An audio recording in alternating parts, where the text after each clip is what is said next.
ബ്രേക്ക്ഫാസ്റ്റിനും ഡിന്നറിനും ഒക്കെ കഴിക്കാൻ പറ്റിയ നല്ലൊരു ഹെൽത്തി മീൽ തയ്യാറാക്കിയാലോ. കപ്പ് ചെറുപയർ പരിപ്പ് നന്നായി റോസ്റ്റ് ചെയ്ത് കഴുകി മാറ്റി വയ്ക്കാം. ഇനി കുക്കറിലേക്ക് നെയ്യ് ഒഴിച്ച് ചൂടാവുമ്പോൾ ചെറിയ ജീരകം, ഇഞ്ചി, വെളുത്തുള്ളി, പച്ചമുളക്, ഒരു സവാള പൊടിയായിട്ട് അരിഞ്ഞ് ചേർത്ത് നന്നായിട്ടൊന്ന് വഴറ്റിയെടുക്കാം.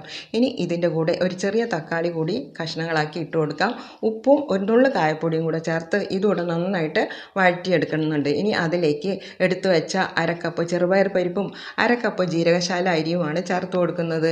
ഇനി ഇത് രണ്ടും 2-3 മിനിറ്റ് നേരം നന്നായിട്ടൊന്ന് വഴറ്റിയെടുക്കണം. ജീരകശാല അരിക്ക് പകരം ബാസ്മതി റൈസും നിങ്ങൾക്ക് ഉപയോഗിക്കാം. ഇനി വേകാൻ ആവശ്യമായിട്ട് 3.5 കപ്പ് വെള്ളം ഒഴിച്ചു കൊടുത്ത് പാകത്തിന് ഉപ്പ് ചേർത്ത് ഹൈ ഫ്ലെയിമിൽ ഒരു വിസിലും ലോ ഫ്ലെയിമിൽ 5 മിനിറ്റ് നേരം വേവിച്ചെടുക്കാം. ഇതുപോലെ വേണം ദാലും അരിയും വേവിച്ചെടുക്കാൻ. ഇനി കുക്കർ തുറന്ന് കുറച്ച് മല്ലിയില ഇട്ട് കൊടുക്കുന്നുണ്ട്. ഇനി നെയ്യിൽ ചെറിയ ജീരകവും വറ്റൽമുളകും കായപ്പൊടിയും കറിവേപ്പിലയും ഒരു നുള്ളും മുളക് പൊടിയും കൂടെ ചേർത്ത് താളിച്ച് ഇതിലേക്ക് ഒഴിച്ചു കൊടുത്താൽ മതി.